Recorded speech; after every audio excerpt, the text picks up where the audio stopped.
नमस्कार, राम राम। मैं अंशु सिंह आप सभी का स्वागत करती हूँ गुरुकुल एजुकेशन के इस प्लेटफॉर्म पे। आज के इस वीडियो में हम हमेशा की तरह एक इम्पॉर्टेंट टॉपिक पढ़ने जा रहे हैं जिसका नाम है साहित्यिक शोध।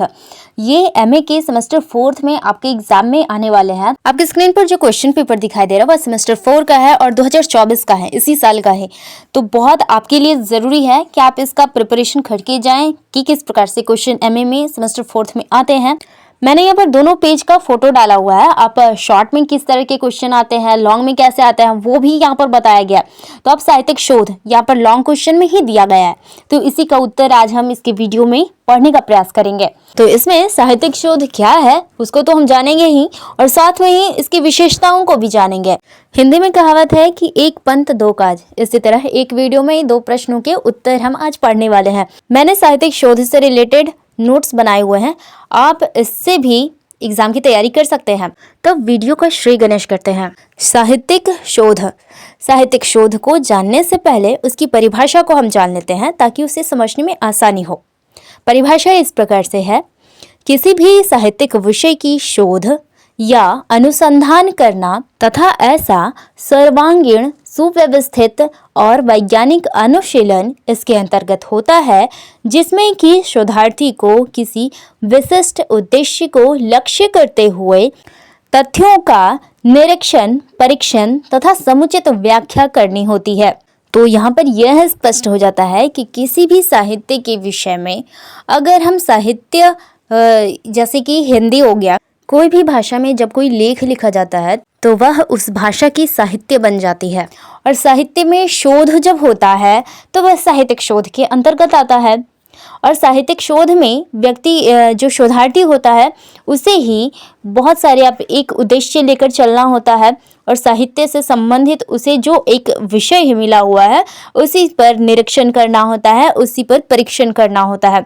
तो ये सारी व्याख्या जो है साहित्यिक शोध के अंतर्गत आता है। और वैसे भी 2 शब्दों से यहाँ पर साहित्यिक और शोध 2 शब्दों से मिलकर ही बना है। साहित्यिक यानी कि साहित्य से संबंधित जितने भी भाषाएं हैं उसके एक अलग साहित्य होती है। जैसे हिंदी में हिंदी साहित्य है, अंग्रेजी में इंग्लिश लिटरेचर होता है, यही साहित्य है।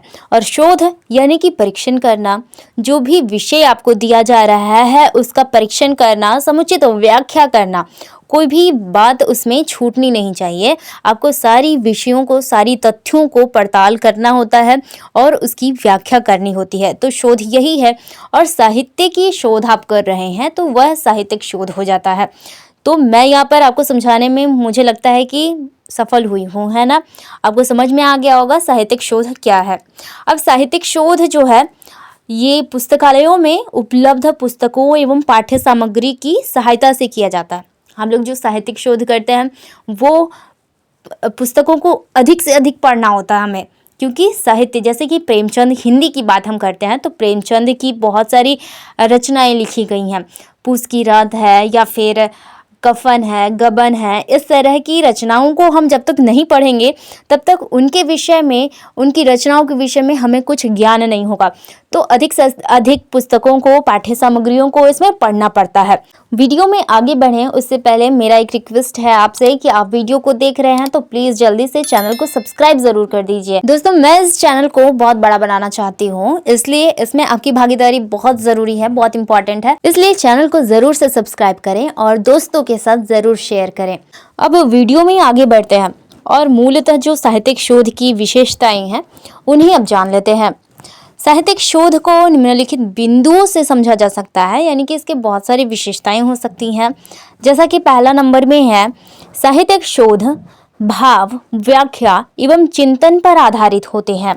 साहित्य से संबंधित जब भी शोध होता है तो उसमें भाव को महत्व दिया जाता है, उसकी व्याख्या होती है, उसमें चिंतन, दर्शन, यही सब होता है। तो इन सभी पर आधारित होता है। दूसरा पॉइंट है, दूसरी विशेषता कहें तो वह है साहित्यिक शोध में निष्कर्ष अथवा मूल्यांकन का आधार, व्याख्या, भाव या अर्थ होते हैं। मैं इसे समझा देती हूँ। साहित्यिक शोध में जब हम निष्कर्ष पर पहुँचते हैं तो उसका व्याख्या हमें करना होता है। है ना।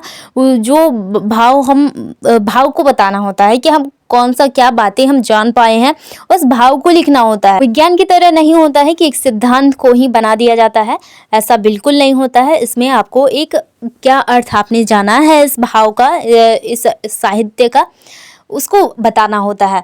तो साहित्य में व्याख्या, भाव और अर्थ निष्कर्ष के रूप में हमें प्राप्त होते हैं। तीसरा पॉइंट है, साहित्यिक शोध में शोध निर्देशक की अनिवार्यता नहीं होती है। यानी कि शोध जब हम करते हैं, आप सेमेस्टर 4 में है ना, और इसी में ही आपको साहित्य से रिलेटेड आपको कोई शोध करने के लिए दिया जाता है। तो अब जब शोध करेंगे तो शोध निर्देशक की आवश्यकता कहीं कहीं नहीं भी होता है। शोधार्थी अपने स्वाध्याय यानी कि अपने अध्ययन खुद से शोध कर सकता है, अपनी बुद्धि का इस्तेमाल करके, अपने विवेक द्वारा भी शोध कार्य कर सकता है। इसमें ज़रूरी नहीं होता है कि शोध निर्देशक के पास ही आप जाओ, आपको वही जो बता रहा है वही आप लिखो। आप इसमें स्वयं से शोध कर सकते हैं, ठीक है। तो इसमें शोध निर्देशक की कोई भी ज़रूरत नहीं होती है। चौथा पॉइंट है, साहित्यिक शोध में स्वान्तः सुखाय के साथ साथ जगत हिताय का भी भाव शामिल रहता है।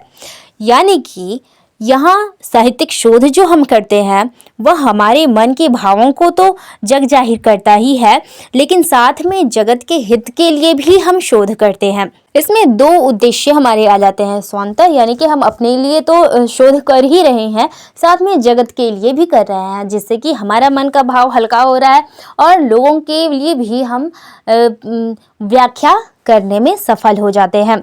तो ये हो गया चौथा विशेषता। पांचवा विशेषता है कि साहित्यिक शोध कम खर्चीला होता है। जिस तरह से हमने वैज्ञानिक या फिर तकनीकी इस प्रकार के बहुत सारे शोध होते हैं, तो उससे कम खर्चीला हमारा साहित्यिक शोध होता है, क्योंकि इसमें हमें बहुत सारी पुस्तकें पढ़ने होते हैं। तो आप लाइब्रेरी का इस्तेमाल तो कर सकते हैं, तो ये कम खर्चीला होता है। इसमें प्रैक्टिकल करने की आवश्यकता ज़्यादा नहीं होती, भागदौड़ करने की भी आवश्यकता नहीं होती है। तो कम खर्चीला साहित्यिक शोध सबके मुकाबले में है। अगला है छठा नंबर विशेषता, जो कि है साहित्यिक शोध का उद्देश्य अप्रत्यक्ष एवं अस्पष्ट होता है। साहित्यिक शोध में जो भी उद्देश्य हमारा होता है वो अप्रत्यक्ष होता है और अस्पष्ट होता है। जैसे साहित्यिक शोध में हमने एक उद्देश्य लिया, हमारा लक्ष्य होगा सूरदास और उनकी रचनाओं पर।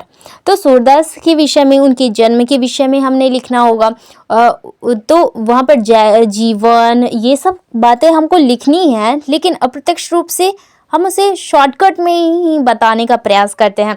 जैसे सूरदास और उनकी रचनाएं, क्योंकि कौन सी रचनाओं के विषय में हम बता रहे हैं शोध में, उसकी जानकारी मूलतः नहीं दी जाती है। तो शोध एक छोटा सा टॉपिक होता है, उसको हम व्याख्या करते हैं। इसलिए यहाँ पर कहा गया कि उद्देश्य अप्रत्यक्ष होता है और अस्पष्ट होता है।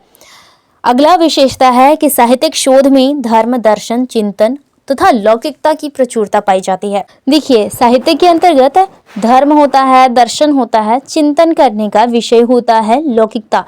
हमारे व्यवहारिक जनजीवन के विषय में प्रचुरता पाई जाती है। तो जाहिर सी बात है, इन सब की भंडार साहित्यिक शोध के अंतर्गत देखा जाता है। अगला है विशेषता, साहित्यिक शोध में मानव मूल्य, नैतिकता, सामाजिकता आदि पर विशेष बल दिया जाता है। यानी कि साहित्य के अंतर्गत हमारा मानव मूल्य है। जैसे कि प्रेमचंद ने ही बहुत सारी रचनाएं लिखी हैं, गबन लिखा, कफन लिखा, जो कि मौलिक सामाजिकता को लिए हुए है, सामाजिक कहानियां हैं। तो इस प्रकार से कहा जा रहा है कि साहित्यिक शोध में मानव मूल्य होते हैं, नैतिकता, सामाजिकता आदि पर विशेष बल दिया जाता है। अगला पॉइंट है, साहित्यिक शोध में पुराने तथ्यों, दर्शन, सिद्धांतों की पड़ताल तथा मूल्यों की नई व्याख्या होती है।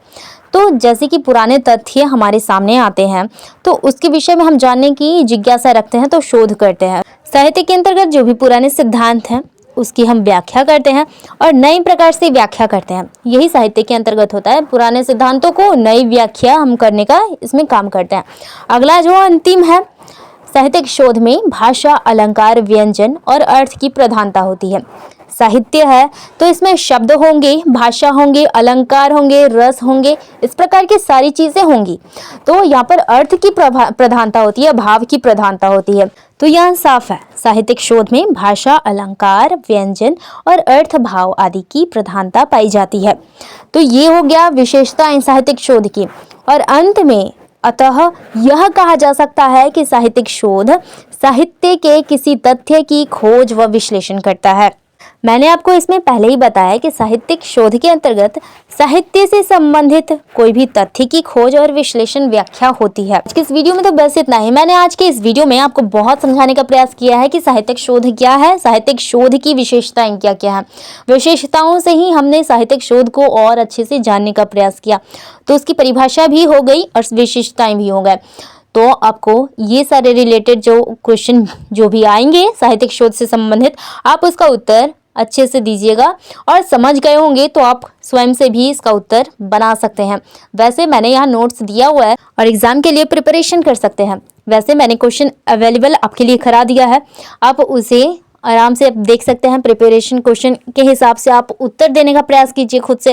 वैसे मैं इससे रिलेटेड और भी क्वेश्चन के उत्तर लाऊंगी। अंत में आपसे रिक्वेस्ट है कि जल्दी से जल्दी चैनल को सब्सक्राइब करिए, शेयर करिए दोस्तों के साथ, ताकि वीडियो अपलोड करते ही और एग्जाम से रिलेटेड क्वेश्चन को आप तक पहुंचाने के लिए जितने भी वीडियोस मैं अपलोड करूं आपके पास उसके नोटिफिकेशंस चले जाएं। हमेशा की तरह एक प्रश्न पूछूंगी और प्रश्न ये है कि साहित्यिक शोध का एक महत्व बताइए। इसका उत्तर आप कमेंट में दे सकते हैं। तो आज के लिए बस इतना ही। फिर से मिलेंगे नए वीडियो में नए टॉपिक के साथ। तब तक के लिए जय हिंद, जय भारत।